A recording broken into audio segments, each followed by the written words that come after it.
Neymar কবে ফিরবেন Brazil দলে?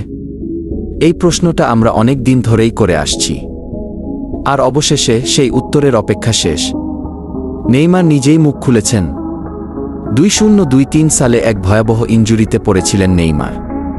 হাঁটুর লিগামেন্ট ছিঁড়ে যায়, আর সেই কারণেই তিনি দীর্ঘ সময় মাঠের বাইরে ছিলেন। অনেকেই ভাবছিল হয়তো আর ফিরবেন না আগের মতো করে কি, কিন্তু না। সম্প্রতি এক সাক্ষাৎকারে নেইমার বলেন, আমি প্রতিদিন কষ্ট করছি। আমার লক্ষ্য একটাই, ব্রাজিলের হয়ে আবার মাঠে নামা। আমি ভালো আছি এবং শিগগিরই ফিরছি। নেইমার আরও বলেন তিনি টার্গেট করছেন 2025 সালের কোপা আমেরিকা, মানে আর মাত্র কয়েক মাস।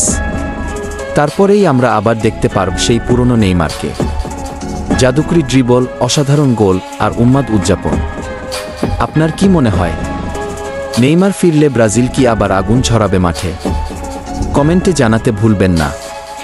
ভিডিও ভালো লাগলে একটা লাইক দিন, আর এমন স্পোর্টস আপডেট পেতে সাবস্ক্রাইব করুন। নেইমারের মতো আমরাও ফিরছি আরও শক্তভাবে।